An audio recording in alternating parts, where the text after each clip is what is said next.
Welcome to Frenchy Tales. Make your learning journey fun and exciting with engaging stories. Je m'appelle Anna, j'ai 30 ans. Je travaille dans une petite entreprise. Mon travail consiste à organiser des événements pour les gens.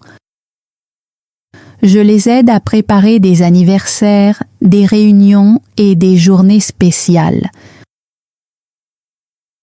J'aime beaucoup mon travail. Il me fait me sentir utile. J'aime faire des listes. J'aime tout planifier étape par étape. Je me sens calme quand les choses sont organisées. Je me sens en sécurité quand tout est propre et prêt. Ma vie me semble bonne. J'ai un travail stable. Je vis dans un petit appartement, mais agréable. Je vis seule, mais plus pour longtemps. Dans 7 jours, je vais me marier. Mon fiancé s'appelle Julian. Nous nous marions lundi prochain. Tout est prêt, tout est planifié. Je me sens heureuse et fière. Ma robe de mariée est blanche et magnifique. Elle est accrochée dans mon placard. Chaque matin, j'ouvre la porte et je la regarde. Quand je la vois, je souris. Je m'imagine en train de la porter. J'imagine la musique, les invités et Julian qui m'attend. La liste des invités est terminée. 100 personnes viendront à notre mariage. Ma mère m'appelle tous les jours. Elle est très excitée. Elle parle de la nourriture, des fleurs et des photos. Mes amis m'appellent aussi. Ils rient et me taquinent. Tout le monde est heureux pour moi. Julian est un homme merveilleux. Il a 32 ans, il travaille dans un bureau, il gagne bien sa vie, il est calme et poli. Tout le monde l'aime. Mes parents l'aiment. Mes amis l'aiment. Il est beau et gentil. Je me sens chanceuse de l'épouser.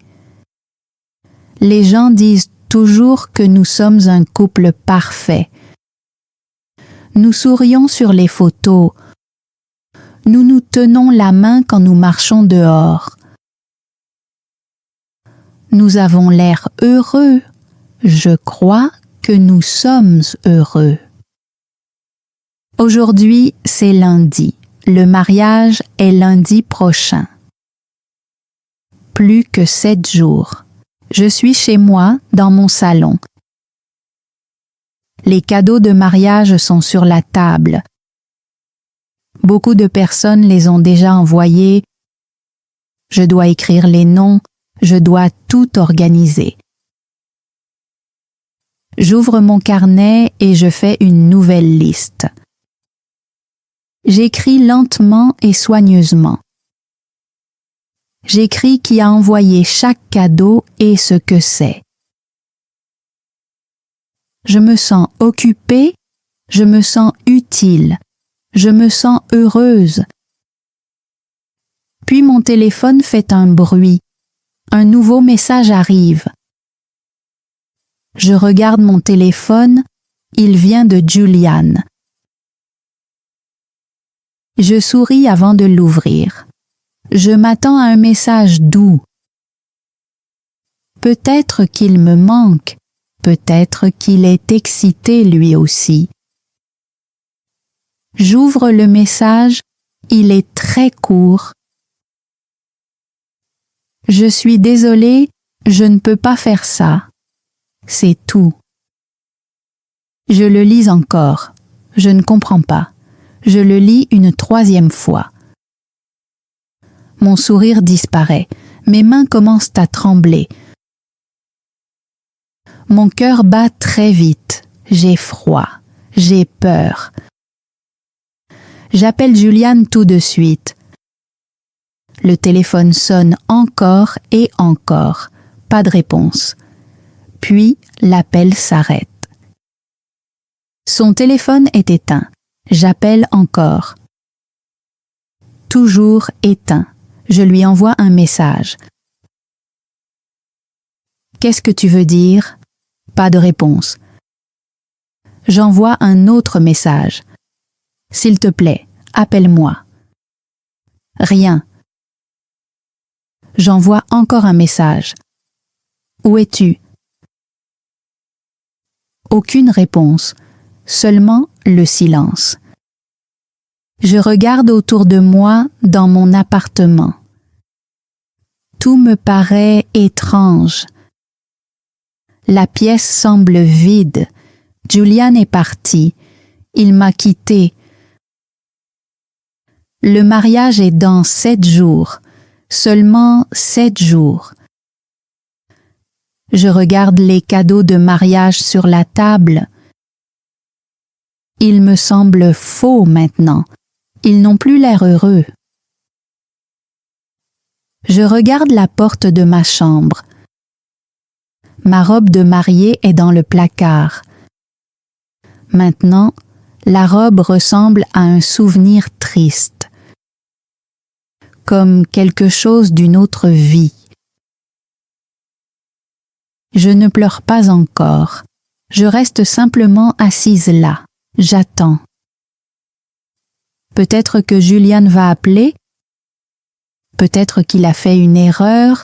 Peut-être qu'il va revenir. Mais le téléphone reste silencieux. Les heures passent. Le jour devient la nuit. Julian n'appelle pas. Il ne revient pas. J'appelle sa mère. Elle a l'air inquiète. Elle dit qu'elle ne sait pas où est Julian. J'appelle son meilleur ami. Lui non plus ne sait pas. Personne ne sait. Julian est vraiment parti. La vérité me frappe lentement. Il m'a quitté avant notre mariage. Maintenant, je dois prévenir les gens. Je dois tout annuler. Le lendemain matin, c'est mardi, 6 jours avant le mariage. J'appelle ma mère en premier. Elle répond rapidement. Elle a l'air heureuse. Allô, Anna? Ma voix est très faible. Maman, Julian est parti. Elle s'arrête de parler, puis elle commence à pleurer. Elle pose beaucoup de questions. Je n'ai pas de réponse. Je dis seulement « Je ne sais pas encore et encore ». J'appelle mon père, j'appelle ma sœur, j'appelle ma meilleure amie, Nora. Chaque appel fait mal. Tout le monde est choqué. Certains pleurent. D'autres se mettent en colère. Tout le monde demande pourquoi Julian est parti. Je ne sais pas. Je ne sais vraiment pas. Je commence à annuler le mariage. J'appelle le lieu de la cérémonie. La femme au téléphone a l'air froide. Elle dit que l'argent est perdu. Je dis d'accord. Je n'ai pas l'énergie de discuter. J'annule les fleurs. J'annule la nourriture. J'annule le photographe. Chaque appel ressemble à la perte de quelque chose d'important. Chaque appel me rappelle que mon avenir a disparu. Les gens m'envoient des messages. Ils essaient de me réconforter. Ils disent « Tu mérites mieux ».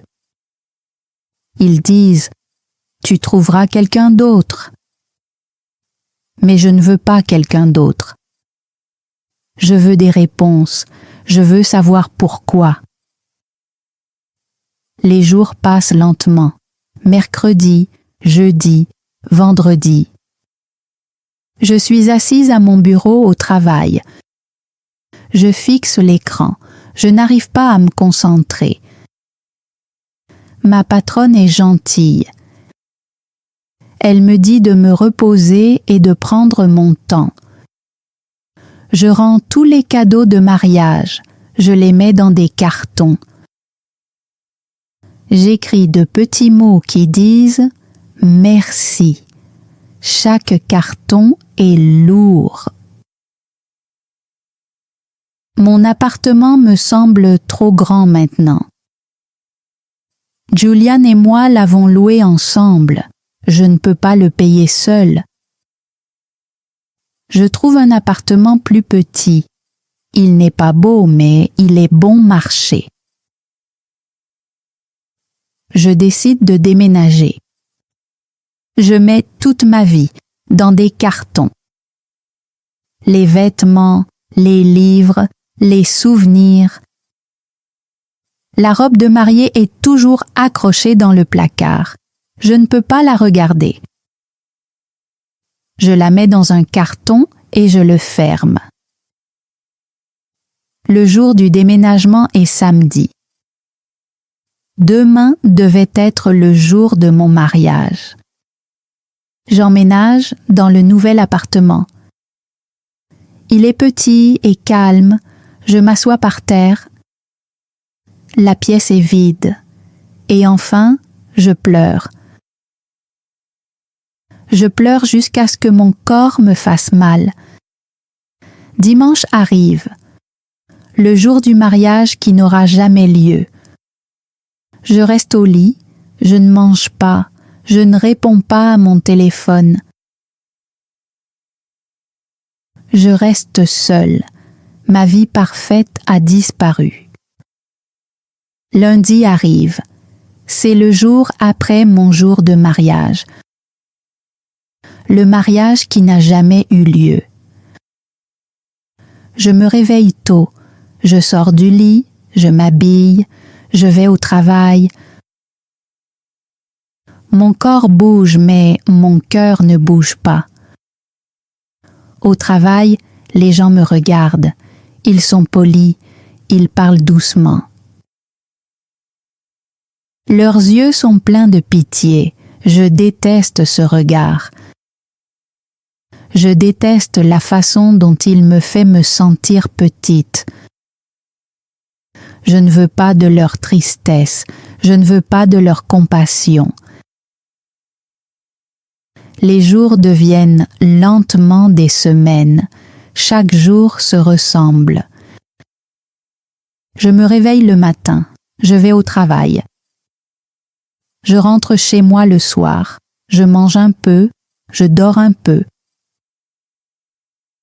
Je suis en vie, mais je ne me sens pas vivante. À l'intérieur, je me sens vide. Comme si quelque chose d'important manquait. Je me sens comme un fantôme qui marche dans sa propre vie. Mes amis essaient de m'aider. Nora me rend souvent visite. C'est ma meilleure amie. Elle apporte de la nourriture à mon appartement. Elle me dit « Tu dois manger, Anna ». Je mange parce qu'elle me le demande, mais la nourriture n'a pas de goût. Tout a le goût de rien. Ma mère m'appelle tous les jours. Tous les jours, sans exception. Elle pose toujours la même question. Est-ce que ça va? Je réponds toujours oui. Mais ce n'est pas vrai. Ça ne va pas. Je ne sais pas si ça ira un jour. Julian n'appelle jamais. Il n'écrit jamais. Il a complètement disparu. On dirait qu'il a disparu du monde, comme s'il n'avait jamais existé. Mais la douleur en moi est bien réelle. Cette douleur me dit qu'il était réel. Que l'amour était réel, que la perte est réelle. Le temps passe encore, les semaines passent, puis un mois passe. Je vis toujours dans mon petit appartement. Je vais toujours au travail. Je rentre toujours seule. Je cuisine des plats simples. Je mange seule à la table. Le soir, j'allume la télévision, mais je ne la regarde pas vraiment. Je fixe simplement l'écran. Je ne vois pas l'histoire. Je n'entends pas les voix.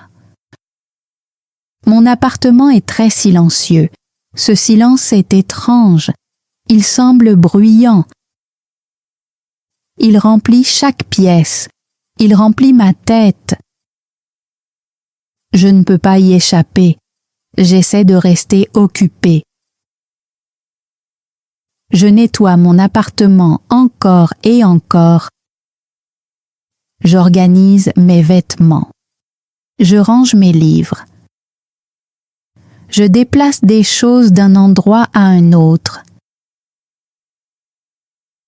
Mais il n'y a qu'un certain nombre de choses à nettoyer, qu'un certain nombre de choses à organiser. Quand je finis, le silence revient. Nora continue de me rendre visite. Elle apporte du café, elle apporte du gâteau. Nous nous asseyons ensemble sur le canapé. Elle me parle. J'entends sa voix, mais je n'écoute pas vraiment.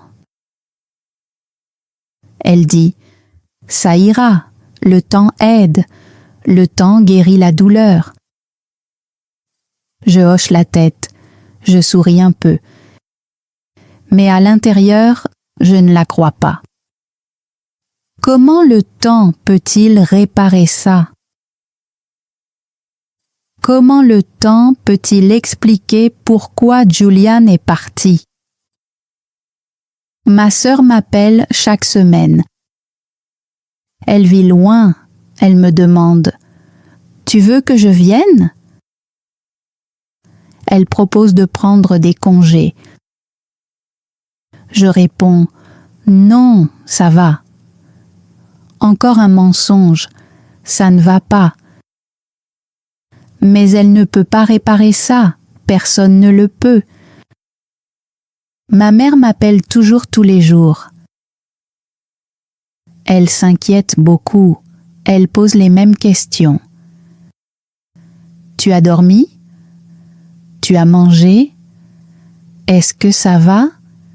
Et à chaque fois, je mens. Oui. Oui, oui. Un jour au travail, ma patronne me demande de venir dans son bureau. Elle s'appelle Elena. Elle est gentille, mais sérieuse. Et Anna, dit-elle, assieds-toi s'il te plaît. Je m'assois, elle me regarde attentivement. Tu n'es plus toi-même, dit-elle. Tu fais des erreurs, tu oublies des choses. Tu es ici, mais tu n'es pas vraiment ici. Je hoche la tête. Elle a raison, je le sais. Tu as besoin de temps, dit Elena. Prends 2 semaines de congé, repose-toi, guéris, puis reviens. Je dis que j'ai besoin de l'argent. Elle me dit que ce sont des congés payés. Prends-les, dit-elle, tu en as besoin. Je suis trop fatiguée pour discuter. Je dis simplement merci. 2 semaines à la maison, 14 jours. Je ne sais pas quoi faire de ce temps. Le premier jour, je dors jusqu'à midi.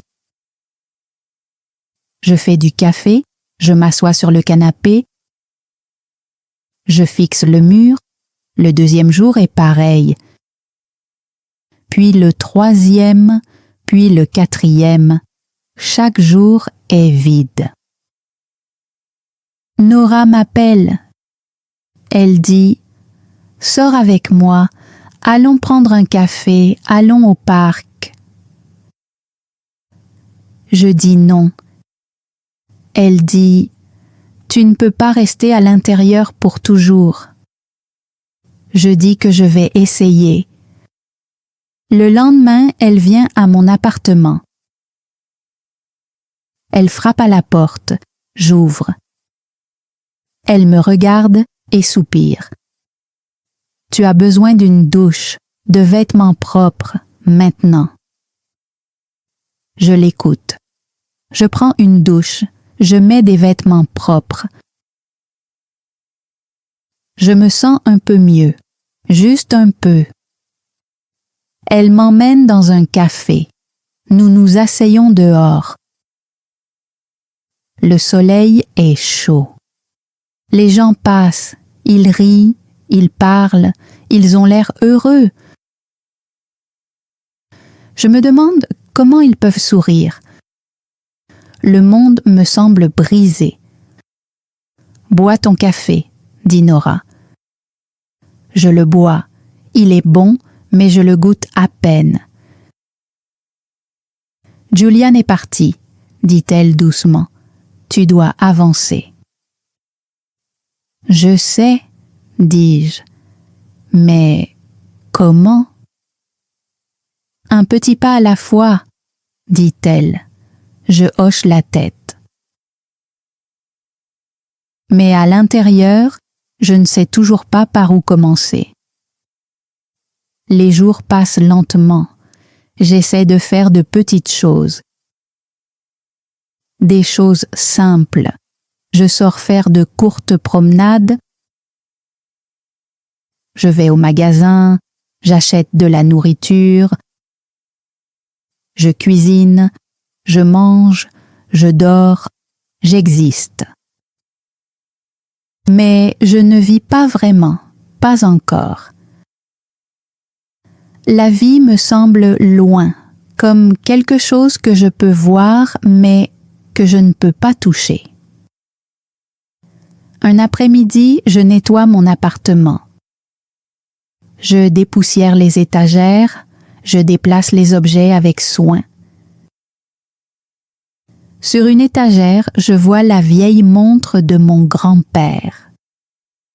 C'est une montre de poche, très ancienne, très spéciale. D'abord, elle appartenait à mon grand-père. Ensuite, mon père l'a gardée. Plus tard, mon père me l'a donnée. C'est la seule chose que j'ai de mon grand-père. Je la prends lentement. Je la tiens avec précaution. L'or est terni par le temps. Le verre a de petites rayures, mais elle est toujours belle. Je pense à mes grands-parents. Mon grand-père aimait profondément ma grand-mère. Ils ont été mariés pendant 50 ans. 50 ans, une vie entière d'amour. Soudain, la montre glisse de mes doigts, elle tombe, elle frappe le sol. J'entends un bruit sec et terrible, crac. Non, dis-je à voix haute. Je la ramasse rapidement. Mes mains tremblent, le verre est cassé, la montre est silencieuse. Elle ne fait plus tic-tac, elle est morte. Je m'assois par terre, je tiens la montre cassée dans mes mains. Les larmes reviennent. Je pleure pour la montre. Je pleure pour mon grand-père. Je pleure pour l'amour qui dure toute une vie. Je pleure pour l'amour qui se termine trop tôt. Tout me semble brisé, ma vie, mon cœur. Et maintenant, cette montre. Le lendemain matin, je me réveille avec une pensée claire dans la tête. Je dois réparer la montre. Elle est importante pour moi. Elle contient des souvenirs. Elle contient de l'amour. Je cherche en ligne un atelier de réparation. Je veux un vieux magasin. Un endroit qui comprend les vieilles choses. Je ne veux pas d'une boutique moderne. Je veux quelqu'un qui respecte le temps. J'en trouve un. Gabriel et fils, réparation de montres. L'adresse est dans une rue calme. Je la note. Je prends le bus, puis je marche. La rue est paisible. De vieux bâtiments se dressent de chaque côté. Des arbres longent la route. L'air est calme. Il est différent de mon monde. Je vois la boutique. Elle est petite. La vitrine est poussiéreuse. De vieilles horloges sont derrière la vitre. Elles font toutes un tic-tac doux. J'ouvre la porte. Une petite cloche sonne. À l'intérieur, la boutique est sombre. Des horloges sont accrochées au mur. D'autres sont posées sur des tables. Le tic-tac remplit la pièce, doux, régulier, vivant. Un homme sort de l'arrière-boutique. Il semble avoir environ 40 ans. Ses cheveux sont foncés avec quelques mèches grises. Il porte de vieux vêtements de travail. Ses mains ont l'air fortes et rugueuses. Mais ses yeux sont doux. « Bonjour, dit-il. Je peux vous aider ?»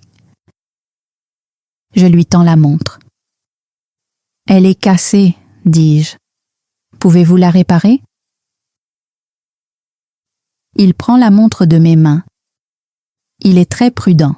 Il l'ouvre, il regarde attentivement. Il hoche lentement la tête.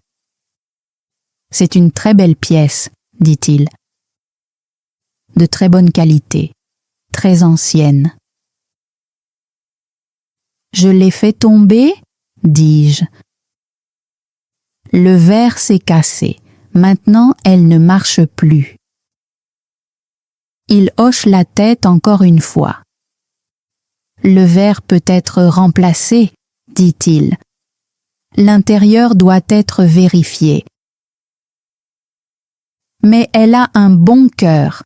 Elle a juste besoin de temps et de soin. Du temps et du soin. » Ces mots touchent quelque chose en moi. La montre a besoin de temps et de soin.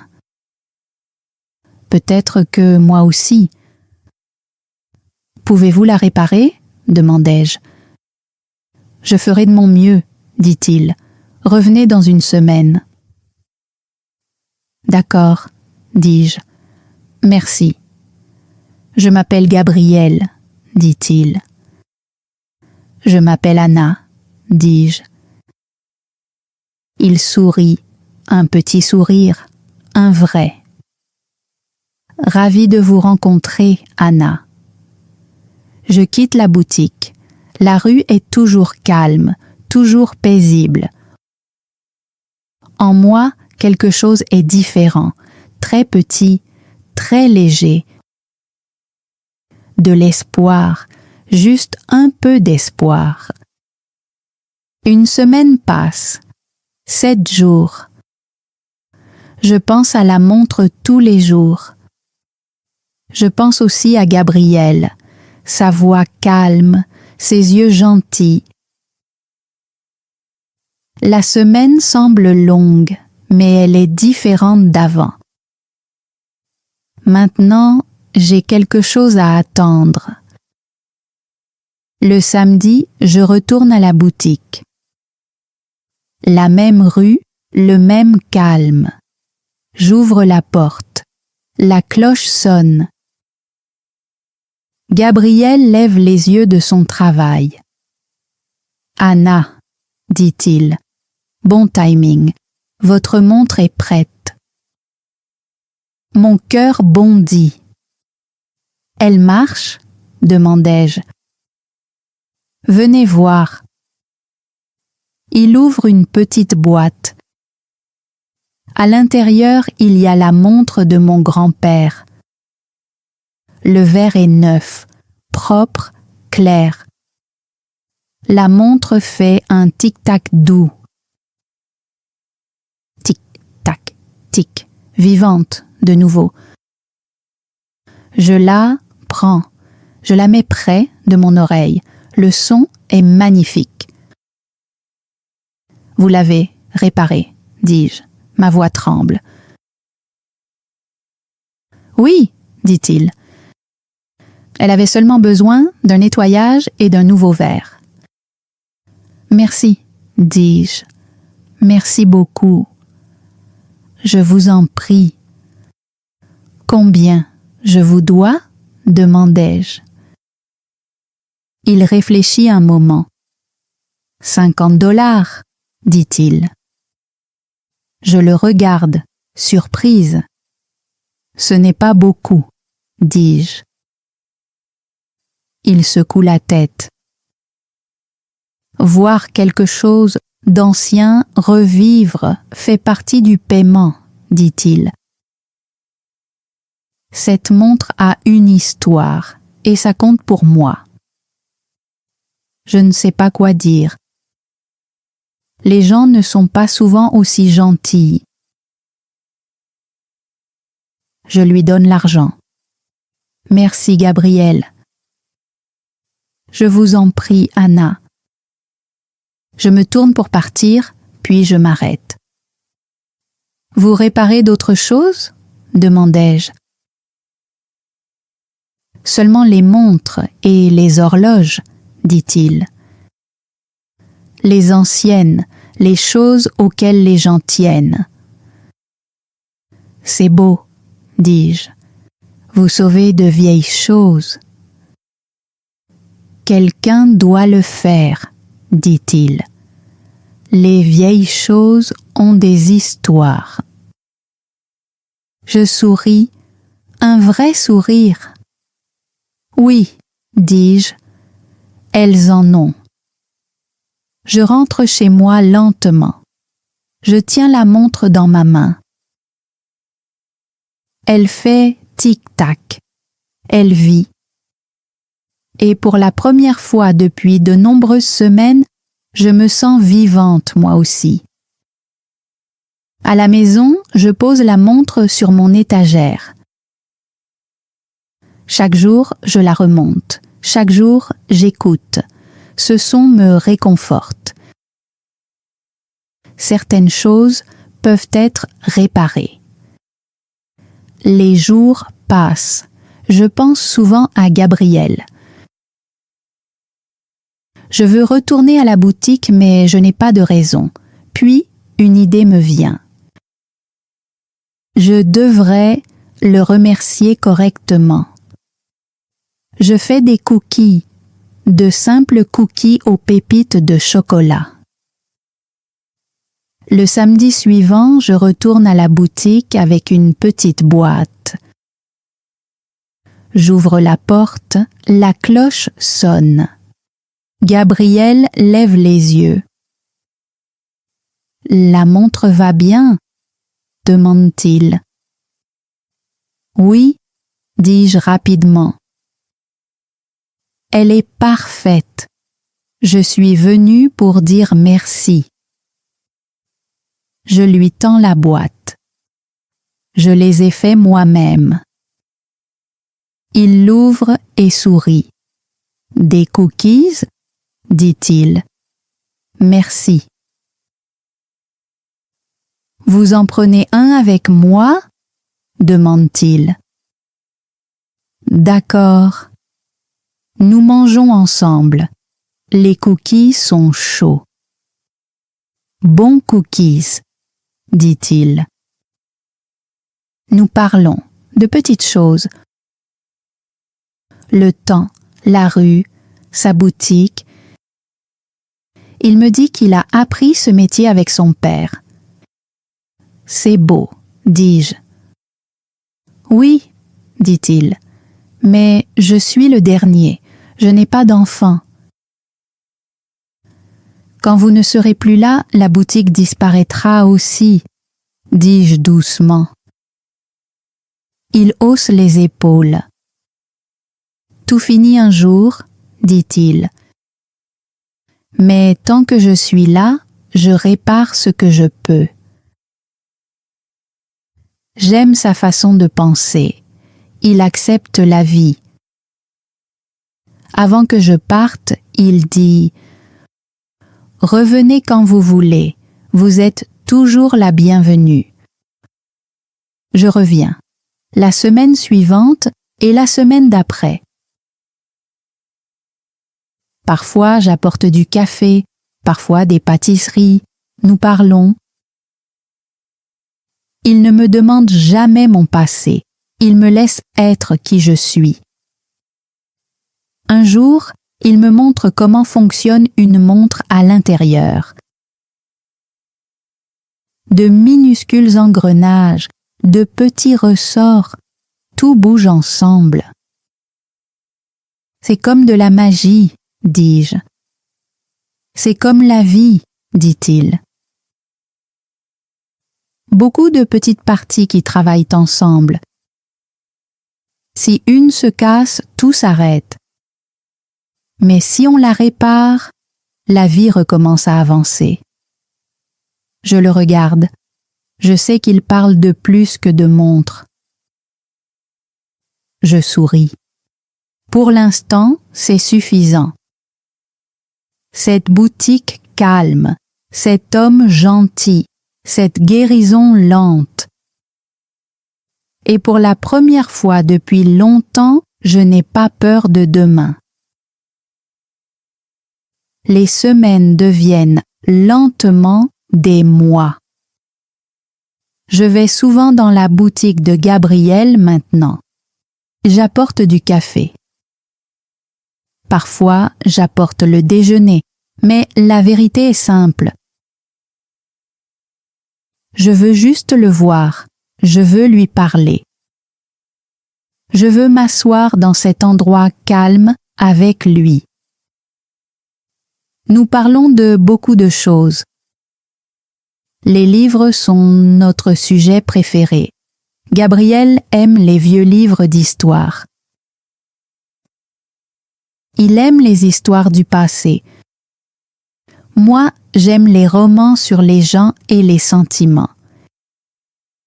Il m'écoute attentivement quand je parle. Il ne me presse jamais. Gabriel est très différent de Julian. Julian parlait toujours de travail, d'argent et de grands projets. Il pensait toujours au futur. Il voulait toujours plus. Gabriel parle du moment présent. Il parle des petites choses, des choses anciennes. Il trouve de la beauté dans ce que les autres jettent. J'aime beaucoup cela chez lui. Un jour, nous sommes assis ensemble dans sa boutique.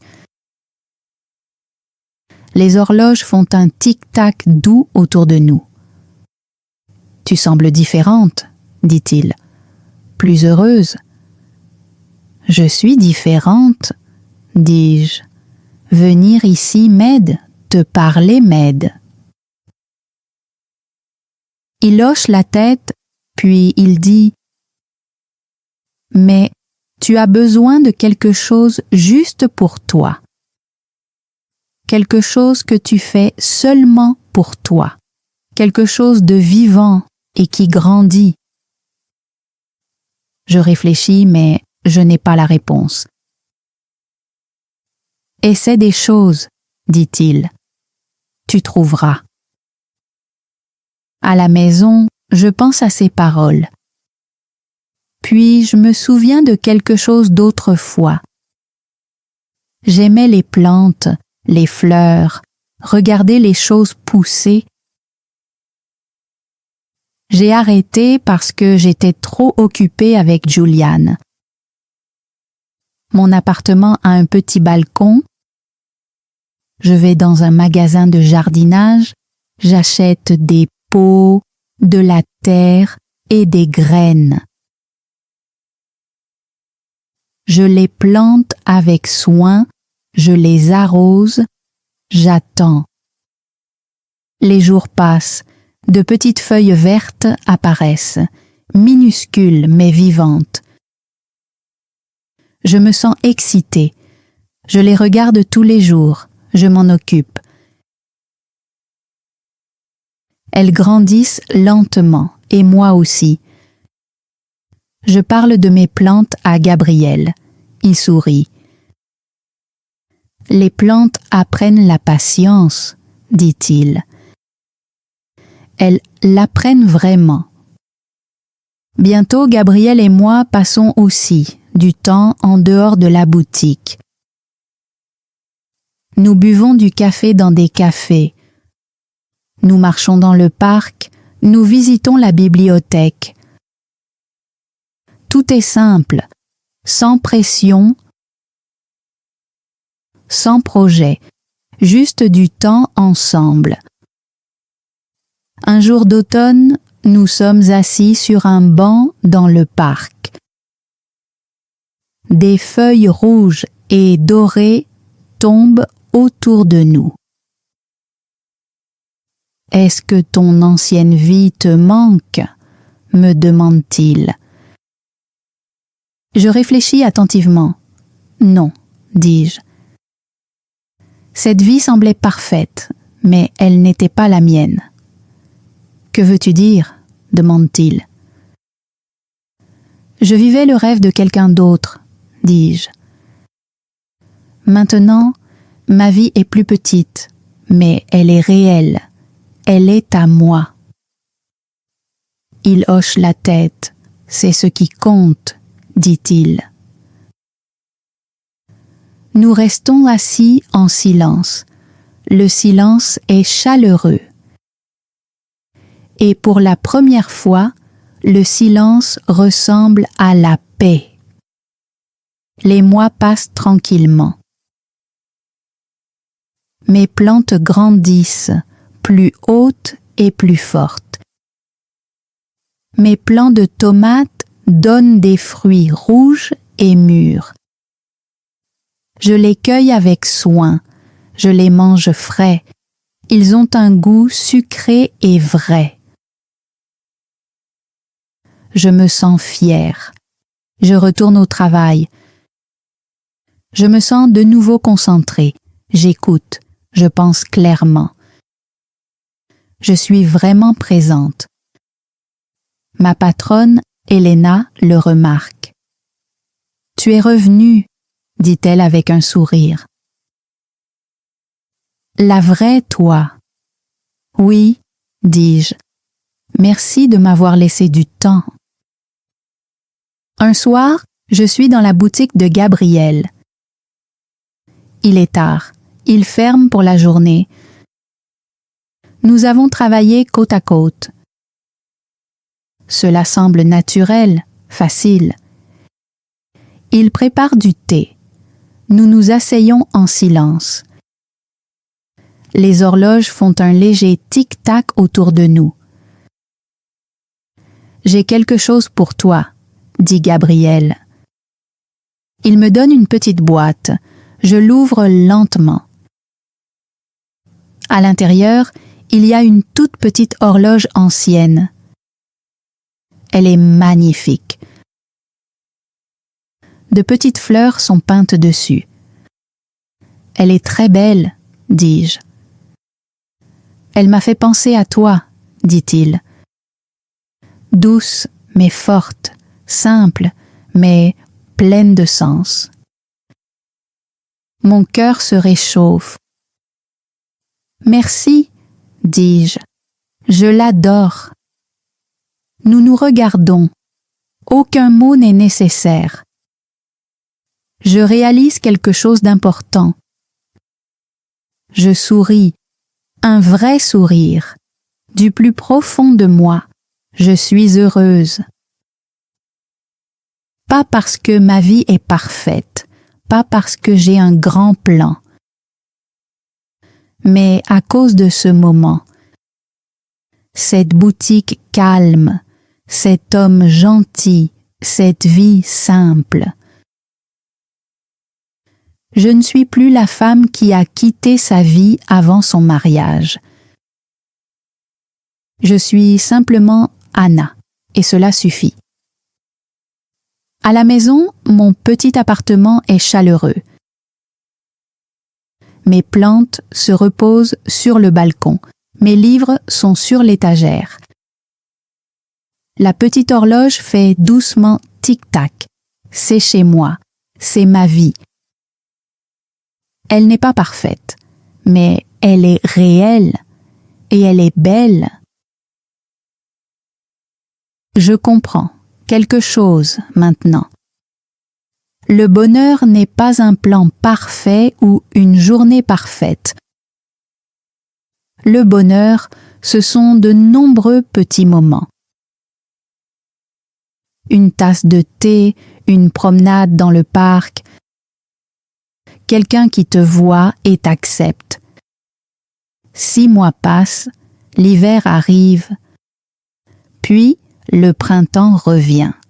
De nouvelles plantes poussent. Une nouvelle vie commence encore. Je suis heureuse maintenant, vraiment heureuse. Je vois Gabriel presque tous les jours. Nous ne mettons pas de nom sur ce que nous sommes. Nous sommes simplement là, et cela me semble juste. Un samedi, quelqu'un frappe à ma porte. Je n'attends personne. J'ouvre lentement. C'est Julian. Il a l'air fatigué, plus mince. 6 mois l'ont changé. Il demande une autre chance, il explique sa peur, sa thérapie. Il dit qu'il m'aime encore. J'écoute attentivement. Une partie de moi ressent quelque chose d'ancien. Mais ma nouvelle vie est calme et sincère. Je réfléchis pendant plusieurs jours. Finalement, je demande conseil à Gabriel. Choisis la vie qui te ressemble, dit-il doucement. Je respecterai ton choix. Cela rend tout clair. Je retrouve Julian dans un café. Je lui dis au revoir. La vie que tu veux est belle, dis-je, mais ce n'est plus ma vie. C'est triste, mais libérateur. Je vais directement chez Gabriel. J'ai choisi, dis-je. Je me suis choisi. J'ai choisi cette vie. Je t'ai choisi. Il sourit, un sourire lumineux et sincère. Nous n'avons pas de plan parfait, juste une vie tranquille. Et c'est tout ce dont nous avons besoin. Thanks for joining Frenchy Tales. Don't forget to like, subscribe, and keep learning through stories. See you next time.